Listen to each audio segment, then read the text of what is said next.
Hello all my dear students, कैसे हैं आप सभी। हम तो आज सुंदर लग रहे होंगे, एकदम स्मार्ट लग रहे हैं ना। देखो कमेंट करना कि कैसा लग रहा है, एकदम कमेंट ठोको, एकदम कमेंट ठोकने में कमी मत करो। हम लोग पलामू को इतना ऊपर लेकर चलना चाहते हैं ना कि लोग देखें कि हाँ पलामू भी एक जगह है इंडिया में, ठीक है। और तुम अच्छा करेगा तभी ना पलामू का नाम होगा, ठीक है। क्योंकि अगर तुम बढ़िया नंबर लाओगे ना चेला, तो जहाँ हम खड़ा है ना वहीं ला के तुम्हें खड़ा करेंगे कि देखो ये मेरा चेला है, देखो चेला लाया है 99 नंबर 100 नंबर, ठीक है। यहीं खड़ा करेंगे, तुम्हें भी लोग देखेंगे। तो पलामू का नाम करना है, डाल्टनगंज का नाम करना है, पूरे भारत का नाम करना है, ठीक है। और इसी को दिमाग में डालकर हमें तैयारी करना है, ठीक है। इस जगह पे तुम्हें भी खड़ा करेंगे, तो चला एकदम बढ़िया से पढ़ेंगे। लेकिन आज हम लोग बात करने वाले हैं कहाँ, सेक्शन सी। कहाँ बात करने वाले हैं, सेक्शन सी पे 5 क्वेश्चंस होंगे और 4 मार्क्स ईच क्वेश्चन, ठीक है। और सारे के सारे क्वेश्चंस कितने को होंगे, 4 नंबर का। कितने नंबर का, 4 नंबर का, ठीक है। तो हम लोग आराम आराम से इस वाले सेक्शन को करेंगे। 4-4 नंबर का क्वेश्चन है। पहले हम लोग एक नंबर अपने झोली में डाले, उसके बाद 2-2 नंबर डाल दिए। अब आया है नंबर हमारे 4 नंबर पे, ठीक है, कि 4-4 नंबर वाला एकदम आराम आराम से करेंगे, एकदम मूड फ्रेश करके करेंगे। और सिंटू सर तो तुम जान ही रहे हो कि सहियार के दे रहे हैं, एकदम एक भी बाहर नहीं जाएगा यहाँ से, ठीक है।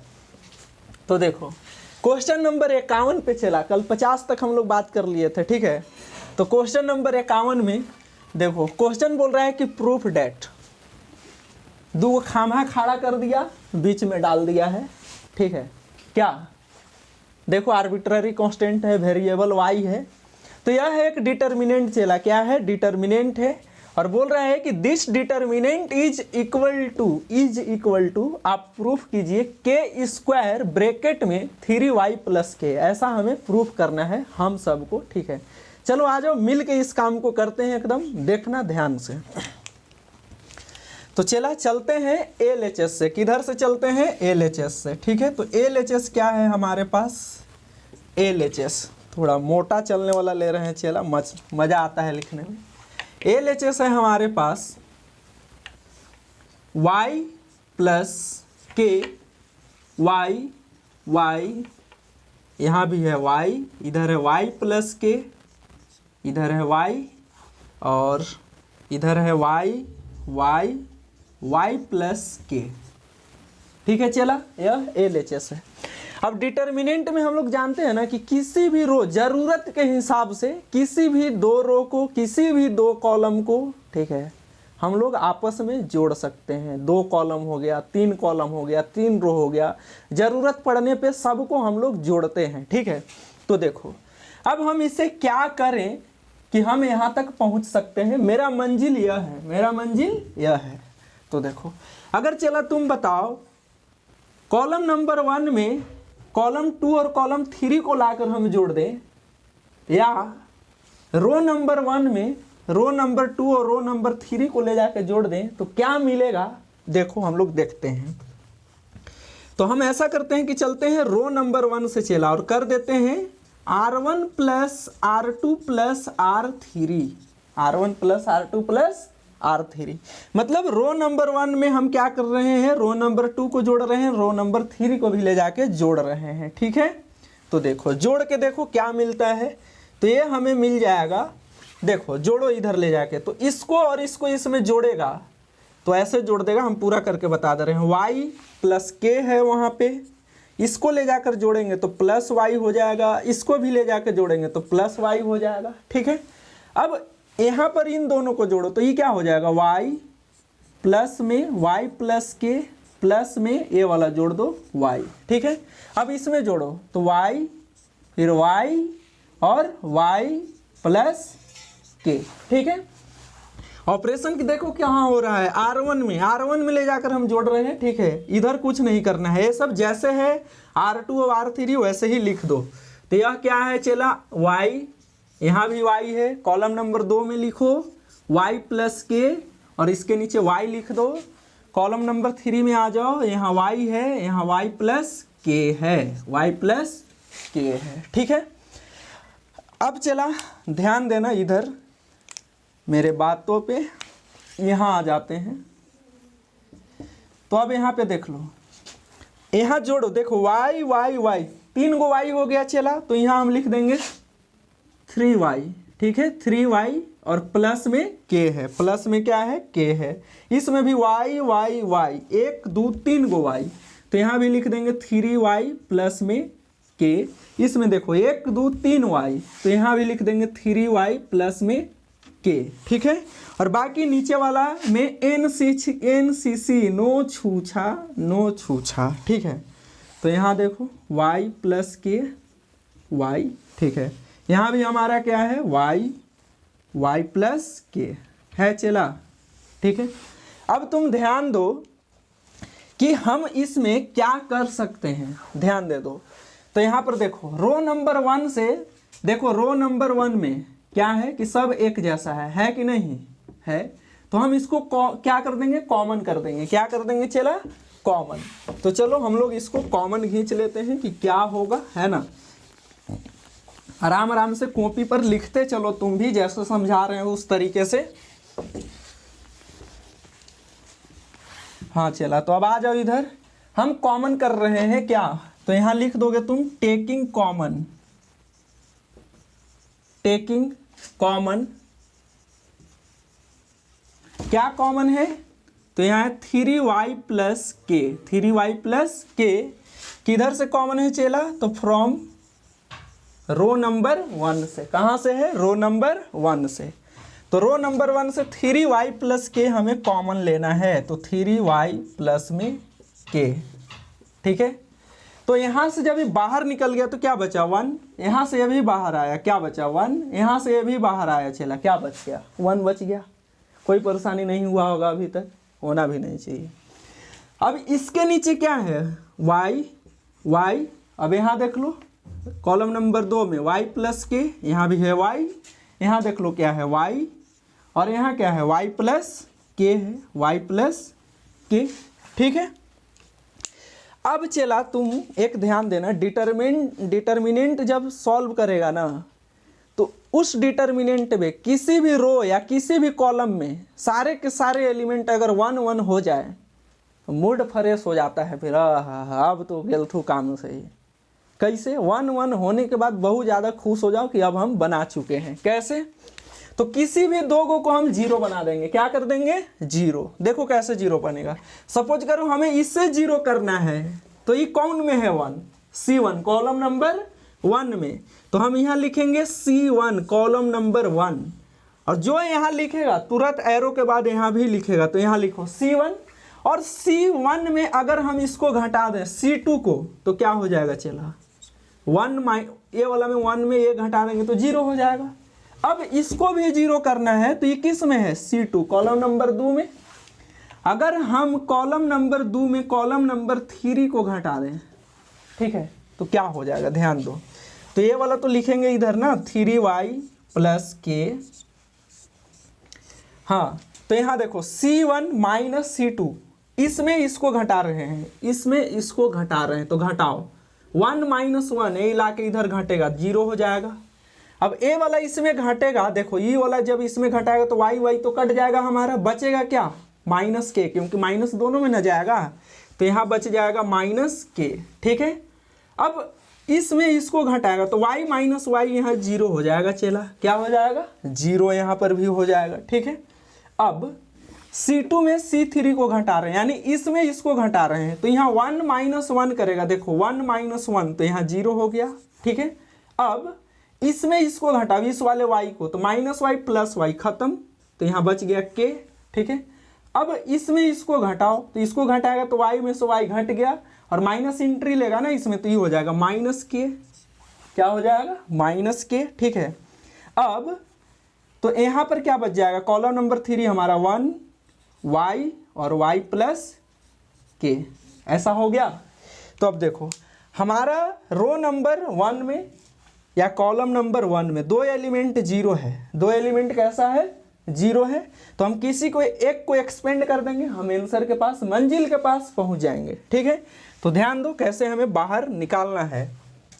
हाँ चला, तो यहाँ तक समझ गया है तुम बात, यहाँ तक, ठीक है। अब देखो हम क्या करते हैं कि R1 से एलिमेंट को एक्सपेंड करते हैं, ठीक है। तो हम यहाँ लिखेंगे चेला, क्या लिखेंगे, तो लिखेंगे expanding along R1, expanding along R1, मतलब एलिमेंट को हम R1 से खींच रहे हैं। क्या कर रहे हैं चेला, खींच रहे हैं। ठीक है, तो देखो खींचो तुम, तो इधर हमारे पास बाहर क्या है, तो बाहर है 3y प्लस के, और R1 में जो 0 है चेला उसको निकालेगा तुम, तो जो इसमें से सब डिटर्मिनेंट निकलेगा वो सब मल्टीप्लाई होके 0 हो जाएगा, यानी तुम 1 को सिर्फ निकालेगा। तो साइन याद रखना डिटर्मिनेंट में एक्सपेंड करते समय कि होता है plus minus plus, minus plus minus, plus minus plus. ठीक है, ए वाला। तो देखो ये कहाँ बैठा है, ये प्लस पर, ये माइनस पर, ये प्लस पर, हमें 1 निकालना है, तो हम यहाँ से 1 निकाल देंगे। ठीक है, अब 1 के सामने जो है, आमने सामने, मतलब इसके लाइन में, इस 1 के लाइन में जितने हैं वो सब हो जाएंगे खत्म, बोरा में जाएगा सब। कहाँ जाएगा, देखो ये है 1 के लाइन में, ए भी है 1 के लाइन में, इतना ये वाला सामान गया ये सब बोरा में, तो बच गया कौन, ये वाला 4 गो। तो ये वाला 4 गो हमारे पास आएगा माइनस के 0, और यहाँ से आएगा के, और यहाँ से आएगा माइनस के, यानी यह हो जाएगा 3y प्लस के। और 1 क्या, 1 मल्टीप्लाई करेंगे किसी में वही ना होगा जिस नंबर में मल्टीप्लाई करेंगे। तो यहाँ से देखो, अब यहाँ क्रॉस मल्टीप्लाई करो इससे इसमें, तो माइनस के और माइनस के, तो ये हो जाएगा के स्क्वायर। अब 0 से इसमें करेगा तो 0। तो अब हमें क्या मिल गया, इससे इसमें मल्टीप्लाई कर दो तो ये आ जाएगा के स्क्वायर 3y प्लस के। यही निकालना था चला, यही ना प्रूफ करना था। यानी 4 नंबर, समझो कितना आसान है। अगर तुम बढ़िया से मेहनत करेगा ना चला, तो जो हम मॉडल क्वेश्चन पेपर करवा रहे हैं ना, उससे अलग कोई क्वेश्चन नहीं आएगा। नंबरवा चेंज रहेगा, लेकिन इससे ज़्यादा हार्ड क्वेश्चन नहीं आएगा। क्वेश्चन का लेवल यही रहेगा जो model question paper JAC board जारी किया है। इसलिए जो चीज़ हम पढ़ा रहे हैं चला, ऐसा हम पढ़ा दे रहे हैं ना कि इस क्वेश्चन के अलावा तुम और क्वेश्चन सॉल्व कर सकते हो, इतना हम तुम्हें कॉन्सेप्ट क्लियर कर दे रहे हैं। ठीक है, इसलिए तुम ध्यान से वीडियो को जब देखता है तो ध्यान से देखो वीडियो को। ठीक है, तो चला यह आ गया मेरा RHS। क्या आ गया, RHS। तो हम लोग यहाँ लिख देंगे कि हेंस LHS बराबर है RHS प्रूव्ड। क्या हो गया चला, प्रूव्ड हो गया। ठीक है, हाँ चला। तो अब हम लोग बात करते हैं क्वेश्चन नंबर 52 के ऊपर। ठीक है, यह एक देखो एकदम अलग टाइप का क्वेश्चन है। ठीक है, एप्लीकेशन ऑफ डेरिवेटिव में पढ़ा होगा, एक इंक्रीजिंग डिक्रीजिंग है चैप्टर। ठीक है, उसमें, और क्योंकि ये वाला चैप्टर ना बहुत कम बच्चा लोग जानता है, हम देखे हैं जितना भी बच्चे आते हैं ये चैप्टर कंप्लीट ही नहीं देखते हैं, उनको बोलते हैं सर पढ़ाते ही नहीं है इंक्रीजिंग डिक्रीजिंग सर लोग। तो देखो एकदम बहुत आसान चैप्टर है, इतना आसान है ना, अगर तुम पढ़ा होगा तो ठीक है, नहीं पढ़ा होगा तो तुमको लग रहा होगा कि इसे हम छोड़ देंगे, लेकिन बहुत आसान है। देखो हम समझा रहे हैं, यहाँ पर तुम्हें डेरिवेटिव के यूज से बताना है। इंक्रीजिंग डिक्रीजिंग फंक्शन इंक्रीज कर रहा है कि डिक्रीज कर रहा है, यूजिंग डेरिवेटिव बताना है। ठीक है, तो देखो हम तुम्हें पहले समझा देते हैं बातों को। अगर सपोज करो कि हम कोई फंक्शन ले लिए y बराबर एफ ऑफ एक्स, क्या ले लिए, y बराबर एफ ऑफ एक्स, और इसको एक बार हम डिफ्रेंशिएट कर देंगे तो ये आ जाएगा हमारा क्या चला बताओ, dy बाई डी एक्स बराबर आ जाएगा एफ डैश एक्स। ठीक है, तो देखो नंबर 1 में हम बात बता रहे हैं तुमको कि फंक्शन स्ट्रिक्टली इंक्रीज करेगा। क्या करेगा, स्ट्रिक्टली इंक्रीज करेगा। ठीक है, फंक्शन क्या करेगा चला, स्ट्रिक्टली इंक्रीज करेगा। ठीक है, कब, जब यह एफ डैश एक्स 0 से बड़ा होगा। क्या होगा, 0 से बड़ा होगा। मतलब 1 टाइम जो हम डिफ्रेंशिएशन करेंगे वह हमारा डेरिवेटिव डिफ्रेंशिएशन अगर 0 से बड़ा होगा तो हम बोलेंगे फंक्शन स्ट्रिक्टली इंक्रीजिंग फंक्शन है। ठीक है, दूसरी बात, फंक्शन जो है स्ट्रिक्टली डिक्रीज करेगा। क्या करेगा चेला, तो स्ट्रिक्टली डिक्रीज करेगा। ठीक है, स्ट्रिक्टली डिक्रीज करेगा कब, जब यह एफ डैश एक्स 0 से छोटा होगा। क्या होगा, 0 से छोटा होगा। ठीक है, तीसरी बात, फंक्शन जो है सिर्फ इंक्रीज करेगा। क्या करेगा चेला? सिर्फ इंक्रीज करेगा।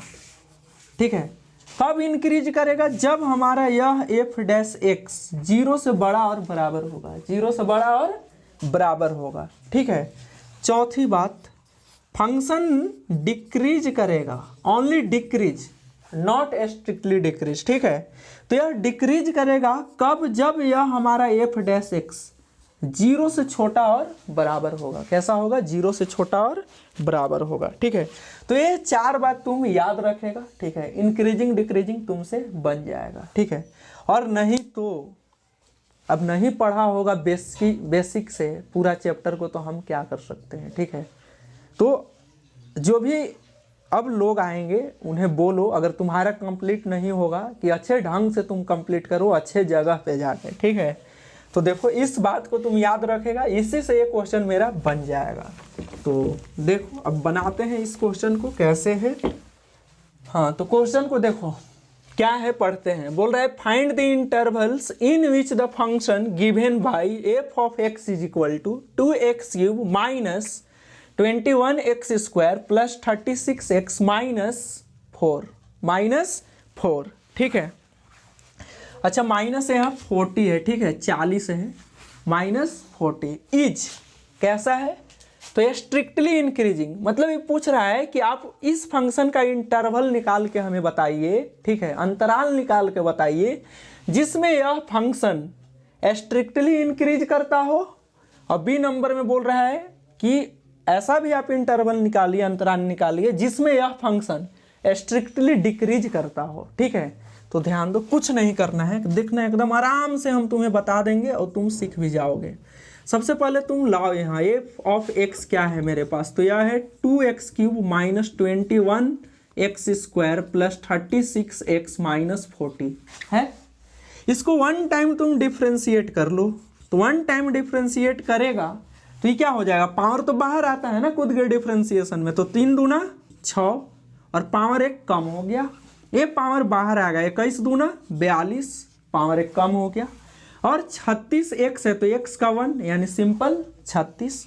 अब जब तुम इतना कर लेगा तो इसे थोड़ा सा तुम देख लो कि अगर फैक्टराइज हो रहा है तो यहीं पे हम कर लेंगे।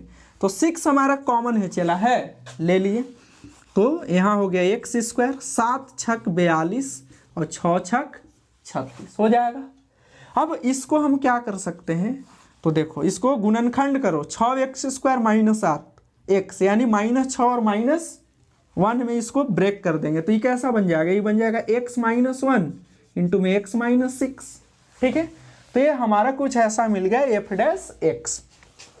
अब इसको इतना करने के बाद तुम्हें क्या करना है कि इस एफ डैश एक्स को, जो हम एफ डैश एक्स निकाले, इसको 0 के बराबर पुट कर लेना है। ठीक है, 0 से इसको इक्वेट करेंगे तो एफ डैश एक्स बराबर क्या आया है? देखो इधर आया है 6 इंटू में x - 1 इंटू x -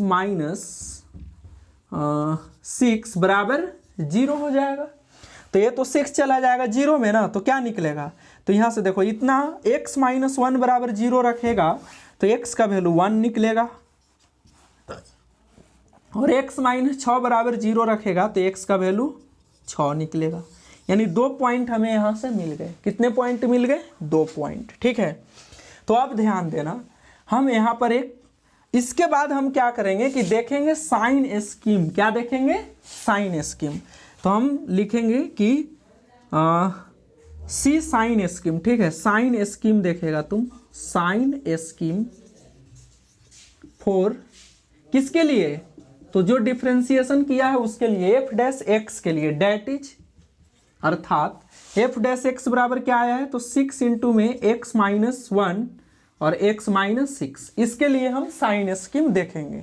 तो ध्यान देना, यहाँ पे बना लो साइन स्कीम। तो इधर माइनस इन्फिनिटिव, इधर प्लस इन्फिनिटिव। अब जो पॉइंट आया है इस लाइन पर रखो, तो क्या आया है देखो ध्यान से, तो एक आया है 1 और एक आया है 6। ठीक है, तो इस पॉइंट से आगे पीछे हम बात करेंगे। ठीक है, क्योंकि स्ट्रिक्टली इंक्रीजिंग और स्ट्रिक्टली डिक्रीजिंग का बात कर रहा है। ठीक है, अगर सिर्फ इंक्रीजिंग और सिर्फ डिक्रीजिंग होता तो इस पॉइंट को भी लेके हम चलते। ठीक है, क्योंकि 0 के बराबर भी होना था उसमें। तो तो अगर हम इस 1 से पीछे देखो चेला बात करते हैं इधर इधर, तो 1 से पीछे 0, अगर इसमें हम 0 रखते हैं इसमें, तो देखो यहाँ रखो 0, अगर तुम यहाँ 0 रखेगा तो हम इधर देखो समझाते हैं, यह 6 है, यहाँ 0 तुम रख दिया तो 0 - 1 हो गया, और इसमें भी 0 रख दिया तो ये 0 - 6 हो गया। ये गुना करेगा तो माइनस माइनस प्लस, यानी पूरा में प्लस आ रहा है, यानी इधर क्या आ रहा है प्लस। प्लस आने का मतलब कि यह f' 0 से बड़ा है, इधर कैसा है 0 से बड़ा है, ठीक है। अब इस वाला में चेक करो तो 1 और 6 के बीच में, तो 1 और 6 के बीच में कौन सा नंबर, तो 2 होगा, 2 ले लो। तो अब इसमें तुम 2 रख के देखो इस वाले में, ठीक है, तो यहाँ 2 रखेगा तो क्या आ जाएगा, तो यह है 6 × 2 - 1 और यहाँ 2 - 6, तो ये कितना आ जाएगा, यह आ जाएगा हमारा 1 और उधर से आ जाएगा -4, यानी मल्टीप्लाई करेगा तो माइनस आ जाएगा, देखो ना 24, ठीक है। यानी इसमें हमें माइनस मिल रहा है, क्या मिल रहा है माइनस, यानी माइनस मिल रहा है, तो f' ना हम चेक कर रहे हैं, तो यह f' इसमें माइनस हो गया, यानी यह f' इसमें 0 से छोटा है, ठीक है। अब इस वाले 6 से उधर हम बात करते हैं इधर, तो इधर बात करेगा 6 से आगे क्या आएगा 7 आएगा, ठीक है। तो इसमें 7 डाल के देखो, इसमें 7 डालेगा तो ये हो जाएगा 6, 7 - 1 और यहाँ हो जाएगा 7 - 6, तो ये आ गया 6 और इंटू में यहाँ 6 हो गया और इधर 1 हो गया, पूरा प्लस आ गया, यानी इसमें आ गया प्लस, यानी f' 6 से आगे सब नंबर के लिए 0 से बड़ा होगा, और 1 और 6 के बीच में f' किसी भी नंबर के लिए 0 से छोटा है, और 1 से पीछे किसी भी नंबर के लिए f' हमारा 0 से कैसा है बड़ा है, यानी जिसमें बड़ा है उसमें स्ट्रिक्टली इंक्रीज कर रहा है, और जिसमें छोटा है उसमें स्ट्रिक्टली डिक्रीज कर रहा है, ठीक है। तो हमारा रिक्वायर्ड इंटरवल चेला हम कैसे लिखेंगे उसको, तो देखो ध्यान देना कैसे इंटरवल को हम लिखेंगे। तो हम लिखने वाले हैं कि नंबर ए में कि फंक्शन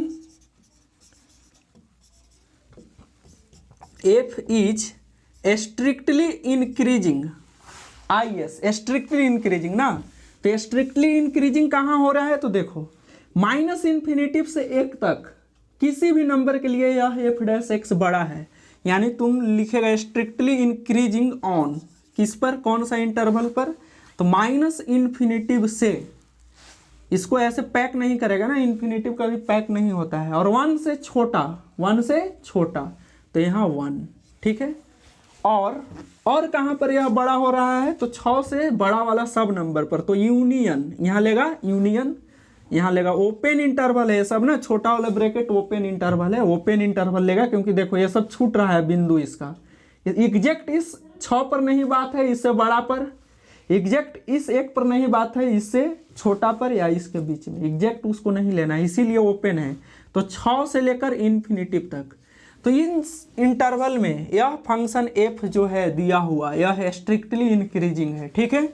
अब दूसरी बात, function f is strictly decreasing SD, ठीक है, ऑन कौन से इंटरवल पर स्ट्रिक्टली डिक्रीजिंग, तो देखो यहाँ 0 से छोटा यानी माइनस है, इस वाले में किस में, तो 1 और 6 के बीच में, तो यह तुम्हारा चेला निकल गया इंटरवल, ठीक है। इंक्रीजिंग डिक्रीजिंग का यह सवाल था, बहुत ही आसान था, अगर तुम पढ़ा होगा, नहीं तो जैसे हम बताए हैं इसको अगर समझ गया होगा तब तो नहीं छूटेगा एग्जाम में पक्का। यह तुम्हारा 4 नंबर तुम्हारे झोली में आ गया एकदम, सवाल बहुत मज़ेदार था। तो चलिए अब हम लोग बात करते हैं क्वेश्चन नंबर 53 के ऊपर, ठीक है। जो और वाला है ना चेला क्वेश्चन, वो और वाला क्वेश्चन जब हम लाइव आएंगे ना उस समय तुम लोग पूछना, लाइव में सारा क्वेश्चन कर देंगे, क्योंकि क्वेश्चन का लेंथ लंबा हो जा रहा है, ठीक है। इसके लिए थोड़ा समय ज़्यादा लग रहा है तो परेशानी हो जा रहा है, ठीक है ना, वीडियो के लिए वीडियो लंबा हो जा रहा है। तो हम लोग 53 नंबर पे बात करते हैं, डाउट क्लास चलेगा लाइव में, उसमें बात कर लेना, सारा हमसे सब कुछ क्लियर हो जाएगा, ठीक है। तो 53 नंबर क्वेश्चन है कि इंटीग्रेशन है यह, ठीक है, पार्शियल से दिया हुआ है, लेकिन देखो हम पूरा एकदम शॉर्टकट तरीके से बता देते हैं। बोल रहा है कि x integration of x² upon x² + 1 into x² + 4 का क्या होगा, ठीक है। तो तुम एक बात समझना, बहुत इसको मतलब अच्छे ढंग से तुम्हें बता दे रहे हैं। जब ऐसा रहेगा ना कि एक्स स्क्वायर अपॉन में X square plus A square और इधर X square plus B square D X, ठीक है, तो तुम इसे कुछ मत करना, ये जो मिल रहा है ना तुम्हें इंटीग्रेंट, इतना इज इक्वल टू तुम लिख सकते हो 1/b स्क्वायर माइनस ए स्क्वायर और इधर ब्रैकेट ले लेना और यहाँ पर डाल देना बी स्क्वायर अपॉन में ए वाला, इसके बी स्क्वायर किस में है, इसमें, तो ये वाला डाल देना, ठीक है, ऐसे, और माइनस कर देना ए स्क्वायर अपॉन में ए वाला, ए स्क्वायर किस में है, इसमें, तो A square plus X square plus में ए स्क्वायर, ठीक है। अब इसको सॉल्व करके तुम देखना यही चीज़ मिलेगा तुम्हें, ठीक है। यानी इस क्वेश्चन को हम क्या लिख सकते हैं, तो देखो solution, integration of x square upon X square plus 1 और इधर X square plus 4 D X, ठीक है, डी एक्स इधर मिटा लेते हैं, डी एक्स, ठीक है। तो चलो इसको आई मान लेते हैं, है ना, तो आई इज इक्वल टू, अब इस चीज़ को हम क्या लिख सकते हैं, उधर अभी बताए थे क्या कि यहाँ बी था ना, तो 1 इधर बी का स्क्वायर, यानी बी क्या है 4 माइनस यहाँ 1, तो 1, और अंदर में क्या लेना है हमें, तो इंटीग्रेशन है, साइन ले लो यहाँ पर, ठीक है, तो इसको ले लेगा तुम 4 अपॉन एक्स स्क्वायर प्लस 4, ठीक है, माइनस में 1, यहाँ 1 है ना, तो 1 और इधर एक्स स्क्वायर प्लस 1, ठीक है, इसका कहानी हो गया ख़त्म। तो यहाँ देख लो ये क्या आ रहा है मुझे, ये देगा 1/3 और इधर इंटीग्रेशन ऑफ, इसको अलग अलग कर दो तुम, ठीक है, इसको अलग अलग जब करोगे तो ये क्या मिल जाएगा, इंटीग्रेशन साइन सबको दे दो, तो ये आ जाएगा integration 4 upon X square plus 4 D X minus integration sign इसमें भी आएगा, तो 1 upon X square plus 1 D X, ठीक है। तो यह ऐसा मिल गया, ठीक है। तो i इज इक्वल टू 1/3। अब इसको हम क्या लिख सकते हैं बताओ, अच्छा 4 को चलो इसको भी बाहर निकाल के दिखाते हैं, इसे हम क्या लिख सकते हैं, एक्स स्क्वायर प्लस 2 का square D X minus 1 upon X square plus 1 D x. अब तुम्हें फार्मूला याद होना चाहिए इस टाइप का, जब हमें ऐसा मिलता था कि 1 upon X square plus A square D x, तो इसका इंटीग्रेशन क्या होता है, इसका होता है 1 upon A tan inverse X by A, होता है ना, नहीं याद है, सूतो बोरा में मजा आएगा। देखो इधर, तो अब हम इसे क्या कर सकते हैं, ध्यान देना यहाँ पे, i इज इक्वल टू 1/3, इसमें लगा दो फार्मूला तुम, 4 है यहाँ पे, 4 इंटू ये वाला फार्मूला लगा दो। देखो यहाँ a है x square plus A square, तो 1/a बाहर आया, यानी यहाँ देखो 2 का स्क्वायर, तो 1/2 आएगा बाहर, यहाँ फिर tan इनवर्स, तो tan इनवर्स x/a मतलब x/2 आ जाएगा। देखो यहाँ x और 2 है ना, तो x/2, यहाँ माइनस, तो यहाँ लेंगे माइनस। अब इसका क्या होगा, वो tan इनवर्स का डिफरेंशिएशन, tan इनवर्स x का 1/1 प्लस एक्स स्क्वायर, तो यह देखो 1/1 प्लस एक्स स्क्वायर, यानी इसका इंटीग्रेशन tan इनवर्स x, तो यह हो जाएगा tan इनवर्स x, ठीक है। अब इस 1/3 को प्लस में c ले लेना, चला प्लस में क्या ले लेगा c। अब इस 1/3 को ये कट जाएगा ना, 2 2 जा 4, तो ये आ जाएगा 1/3 और यहाँ से 2 tan inverse x/2 minus tan inverse x, ठीक है, और प्लस में c आ जाएगा।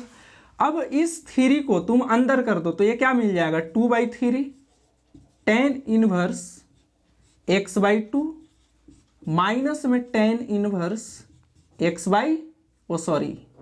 माइनस ए वाला 1/3 इसमें भी आएगा ना, चला छूट रहा है, तो माइनस 1/3 tan इनवर्स x, ठीक है, ऐसा हो गया, और प्लस में क्या है, c है, this is your required in answer, ठीक है। मज़ा आ गया, एकदम मज़ा आ गया। तो अब हम लोग क्वेश्चन नंबर 54 के ऊपर बात करेंगे, चला, ठीक है। क्वेश्चन थोड़ा लंबा है यार, समय लग जा रहा है, वीडियो पूरा देखना, तुम्हारे लाइफ के लिए बन रहा है, क्योंकि अभी तुम्हारा एग्जाम होगा, उसमें बहुत ही हेल्पफुल होगा, ठीक है ना, इसलिए पूरा वीडियो को देखो। क्योंकि जब हम लाइव आएंगे ना और बुक के ऊपर बात करेंगे, चाहे इस क्वेश्चन मॉडल क्वेश्चन को करने के बाद भी जब वीडियो हम तैयार करेंगे तुम लोग के लिए, तो शॉर्ट वीडियो करेंगे, ठीक है। लेकिन कम से कम इसको पूरा देखना, अगर बड़ा हो रहा है तो क्वेश्चन वैसा आ रहा है इसी चलते, और तुम लोग के लिए बहुत ही हेल्पफुल है, ठीक है। तो चलो क्वेश्चन है कि find the angle between the flowing pair of lines, ठीक है। तो क्या यहाँ पर पेयर ऑफ लाइंस दिए हुए हैं, तो इनके बीच में क्या एंगल होगा वो हमें निकाल के बताना है, ठीक है। तो यह वेक्टर इक्वेशन दिया हुआ है लाइंस का। कैसा इक्वेशन है? वेक्टर इक्वेशन से। जैसे देखो दो लाइन यहाँ पे हम बनाते हैं, देखो यह एक लाइन है और यह एक लाइन है, ठीक है। तो यहाँ पे ध्यान देना, सपोज करो यह लाइन L1 है और यह लाइन L2 है, और इसके बीच में ए एंगल दिया हुआ है थीटा, ठीक है। तो सपोज करो यह देखो जब इस कंडीशन में होता है ना वेक्टर इक्वेशन, देखो ये है ना वेक्टर इक्वेशन, तो हम बता देते हैं कैसे एंगल निकलेगा। तो यहाँ है vector A1 plus lambda B1 vector, ठीक है। या सपोज करो इस लाइन का इक्वेशन हो तुम्हारा, ठीक है। और फिर R vector R is equal to A2, ठीक है, प्लस में म्यू B2 वेक्टर, और ये सपोज करो इस लाइन का है, ठीक है। तो जब ये दोनों लाइन का वेक्टर इक्वेशन दिया है, तो इन दिस कंडीशन हम लोग एंगल कैसे फाइंड आउट करेंगे। तो इस कंडीशन में जो एंगल होता है वो कॉस थीटा इज इक्वल होता है, क्या होता है, तो मॉड में vector B1 dot B2 upon में B1 का मैग्नीट्यूड और फिर B2 वेक्टर B2 का मैग्नीट्यूड, ठीक है। ये एंगल निकालने का फार्मूला होता है, ठीक है। तो देखो इसके लिए हमें क्या क्या जरूरत है, तो वेक्टर B1 और वेक्टर B2 का डॉट, यानी देखो इस कंडीशन में B1 हमें क्या मिलेगा, तो देखो ये वाला हमें B1 हो जाएगा वेक्टर, और ये वाला B2 हो जाएगा, ठीक है। ये वाला क्या हो जाएगा, वेक्टर B2 हो जाएगा। तो हम निकालते हैं यहाँ पे, ठीक है। इसको हटाते हैं अब लाइन को, तुम्हें समझ में आ गया होगा कि कैसे हम कर रहे हैं इसको, ठीक है। तो चलो इसके लिए क्या क्या जरूरत है, तो B1 डॉट B2, तो यहाँ से निकाल लो B1 वेक्टर का और B2 वेक्टर का डॉट। तो B1 हमारे पास क्या है, देखो ध्यान दो, यह है I माइनस में J प्लस में K डॉट B2 क्या है, तो B2 है 2I प्लस में J और प्लस में 2K। अब दोनों का जब डॉट कराएगा तो I यहाँ से I में ही कराना है डॉट, ठीक है। तो I से 2I में कराएगा तो I खत्म हो जाता है, यूनिट वेक्टर है, 1 मिल जाता है, ठीक है। तो बचेगा 2, माइनस J से प्लस J में करेगा तो ये -1 देगा, और K से प्लस 2K में करेगा तो यह क्या देगा, 2 देगा, यानी ये हमें कितना देने वाला है, 3। तो वेक्टर B1 डॉट B2 क्या मिल गया, हमें 3 मिल गया, ठीक है। अब क्या चाहिए, तो देखो नीचे वेक्टर B1 का मैग्नीट्यूड, तो यहाँ पर निकाल लो तुम वेक्टर B1 का मैग्नीट्यूड। तो कैसे निकलता है, तो वेक्टर B1 इसके पास देखो 1 है, इसके पास -1 है, तो 1 का स्क्वायर प्लस में -1 का स्क्वायर प्लस में इसके पास भी 1 है, तो 1 का स्क्वायर, यानी ये हमें क्या मिल जाएगा, 1 + 1 + 1, यानी ये हमें मिलेगा √3, ठीक है। अब वेक्टर B2 का भी मैग्नीट्यूड चाहिए, तो इसको भी निकाल लो। तो ये देखो यहाँ 2 है तो 2 का स्क्वायर, प्लस में यहाँ पे 1 है तो 1 का स्क्वायर, प्लस में यहाँ पे 2 है तो 2 का स्क्वायर, यानी हमें ये क्या मिल जाएगा, तो यहाँ देखो 2 का स्क्वायर 4 + 1 प्लस में 4, यानी ये हमें मिल जाएगा √9, और √9 मीन्स 3 हो गया। तो देखो इस तरह से हमारा सारा मसाला तैयार हो गया है चला, ठीक है। तो यहाँ पे लाकर रखो वो सब चीज़ को। तो देखो cos theta is equal to क्या मिलने वाला है, तो B1 डॉट B2 क्या मिला है, B1 डॉट B2 3 मिला हुआ है, तो ये हो गया 3 अपॉन यहाँ B1 का मैग्नीट्यूड क्या मिला हुआ है, √3, ठीक है। और B2 का मैग्नीट्यूड क्या मिला हुआ है, 3 मिला हुआ है। तो यह 3 और 3 गलतू भगवान कहाँ, जगह पे। तो यहाँ cos theta is equal to क्या हो जाएगा, चला ध्यान दो। तो यहाँ बच रहा है देखो ऊपर 1 और यहाँ √3, यानी हो गया 1 अपॉन √3। अब बोल रहा है एंगल बताइए, यानी थीटा पूछा जा रहा है हमसे। तो यहाँ थीटा हमारा क्या हो जाएगा, अब देखो cos जब इधर से उधर जाएगा, राइट में जाकर शिफ्ट होगा तो इन्वर्स में चला जाएगा, यानी थीटा इज इक्वल टू हो जाएगा cos inverse 1 upon √3। This is your required angle between 2 lines. समझ में आया चला? क्वेश्चन लॉन्ग है लेकिन तुम्हारे लाइफ के लिए है, बहुत ही अच्छा बना देगा, एकदम इतना मस्त बना देगा ना कि एकदम तुम्हारे पीछे इतने लोग आने लगेंगे कि तुम जिसके पीछे भागता होगा ना, भागने का जरूरी नहीं पड़ेगा। माइंड को खाली एकदम तेज कर दो, बस खुद स्मार्ट हो जाएगा। गाल उले स्मार्ट रहे से कुछ नहीं होता, दिमाग स्मार्ट रहेगा ना तो बहुत लोग पीछे चलेंगे। इसलिए एकदम कोशिश करो, मेहनत करो, अपने आप को स्मार्ट बनाने का कोशिश करो, ठीक है। हाँ चला, तो अब हम लोग बात करते हैं क्वेश्चन नंबर 55 के ऊपर। भाई ऐसा क्वेश्चन है कि तुम लोग को बहुत हार्ड लगता है। कौची हार्ड लगता है? प्रोबेबिलिटी, प्रायिकता, और उसी से पूछ दिया है ये क्वेश्चन, ठीक है। वेज थ्योरम पढ़ा है तो वेज थ्योरम से ये क्वेश्चन पूछा हुआ है। देखो क्या है क्वेश्चन, आराम से एकदम मूड फ्रेश करके देखेंगे, एकदम है ना, ध्यान दो। क्वेश्चन बोला जा रहा है कि a man is known to speak truth 3 out of 5 times. मतलब बोल रहा है, देखो चला हम हिंदियों लिख दिए हैं कि तोरा समझ में आए कि मास्टरवा पूरा इंग्लिशे में काम कर दे रहा है, ठीक है। तो देखो हिंदियों पढ़ दे रहे हैं। बोल रहा है कि एक आदमी 5 बार में 3 बार सत्य बोलता है। यहाँ तक कहानी क्या है तुम्हारा कि यहाँ से यहाँ तक कहानी है कि एक आदमी 5 बार में 3 बार सत्य बोलता है। कैसा बोलता है? सत्य बोलता है। लेकिन तुम लोग सत्य बोलता है वो हमेशा झूठे बोले में लगल रहता है। तो ये क्या बोल रहा है? प्रायिकता है कि एक आदमी 5 बार में 3 बार सत्य बोलता है। कैसा बोलता है? सत्य बोलता है।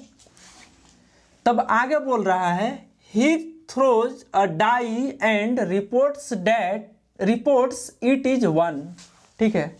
अब 5 बार में 3 बार सत्य बोलता है और उसके बाद वह एक डाई को फेंकता है। क्या करता है? देखो बोल रहा है वह एक पासे को उछालता है, एक पासे को उछालता है और सूचित करता है कि पासे पर आई संख्या 1 है।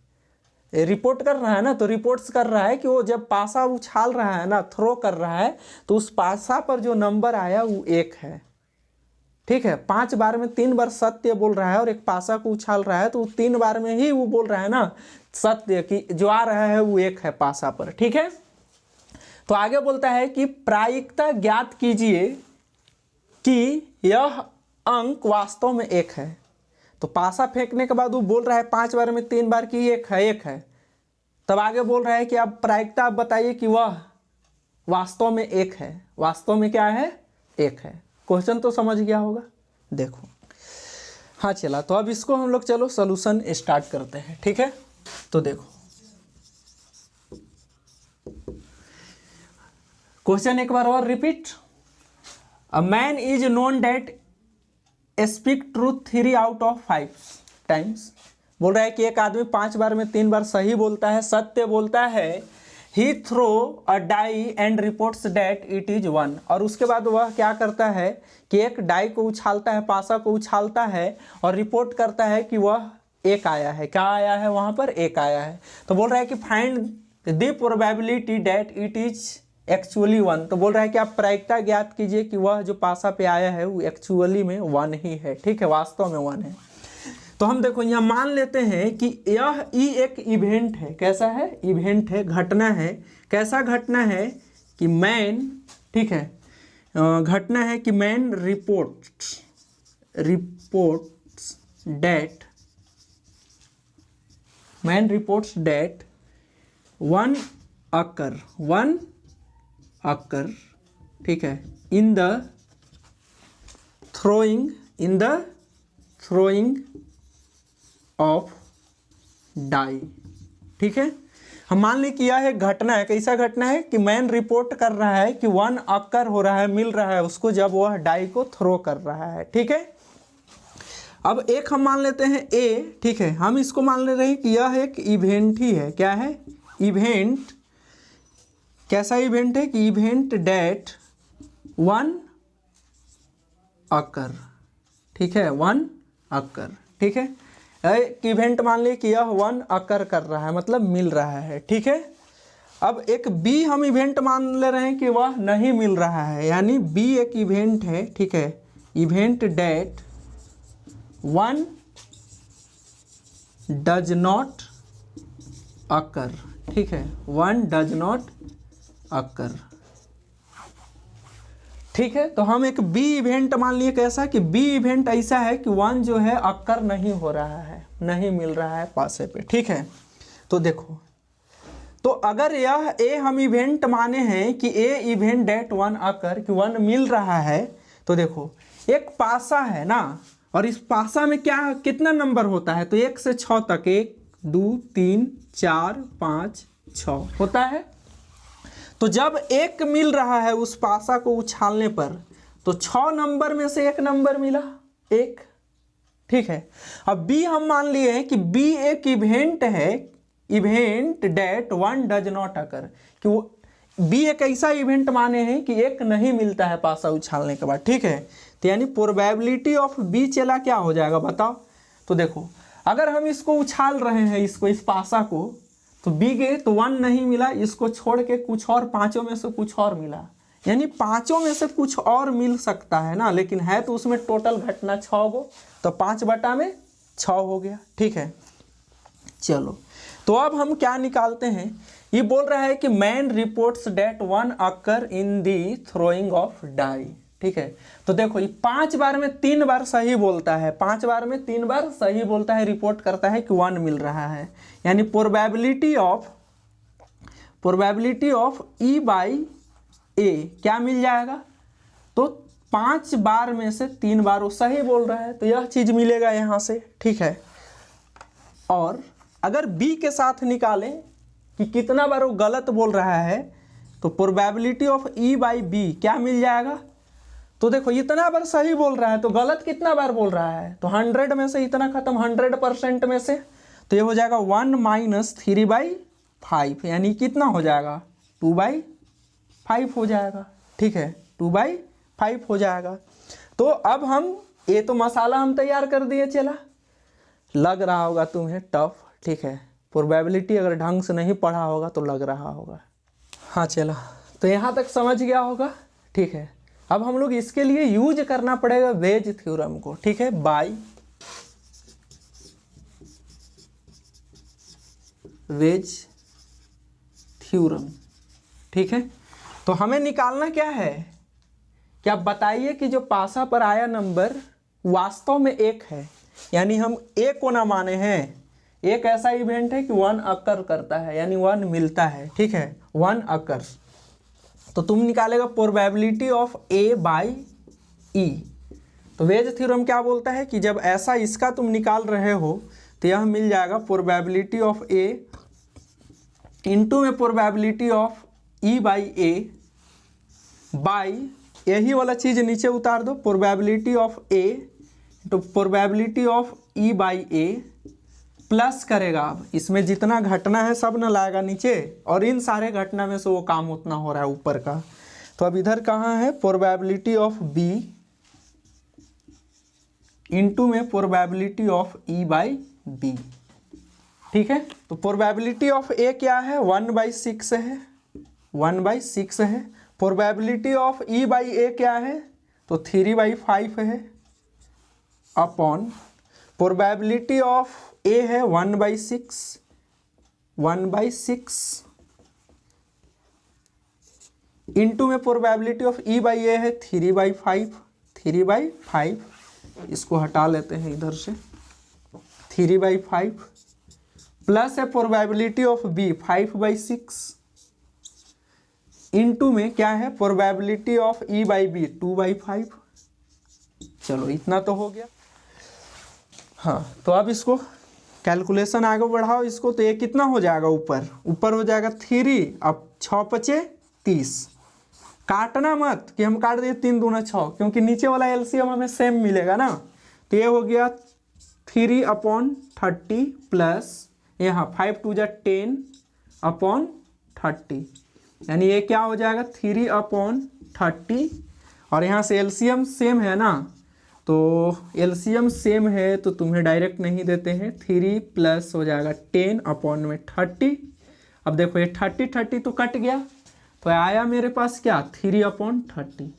तो यह हमारा हो गया रिक्वायर्ड प्रोबेबिलिटी कि जो आ रहा है वो वास्तव में एक आने की प्रायिकता है। यह चला किसका है, वास्तव में एक आने की प्रायिकता है। ठीक है, तो ये वीडियो थोड़ा लॉन्ग क्वेश्चन का था और सीरियसली मूड में पढ़ना, क्योंकि हम पढ़ाए भी हैं उसी तरीके से। और क्वेश्चन अगर समझ में आए और पढ़ाया हुआ चीज़ अच्छा लग रहा है तो कमेंट करना। ठीक है, एक और वीडियो बनाएंगे क्योंकि लॉन्ग है, और उसमें जो सेक्शन डी है उस पर हम लोग डिस्कस करेंगे। और जो और वाला क्वेश्चन हम छोड़ रहे हैं ना चेला, वो जब लाइव क्लास आएंगे ना उसमें बात कर लेंगे। डाउट के लिए अलग वहाँ पर वीडियो करेंगे हम लोग लाइव क्लास में, तो वहाँ पे सारा कर लेना। ठीक है, थैंक यू।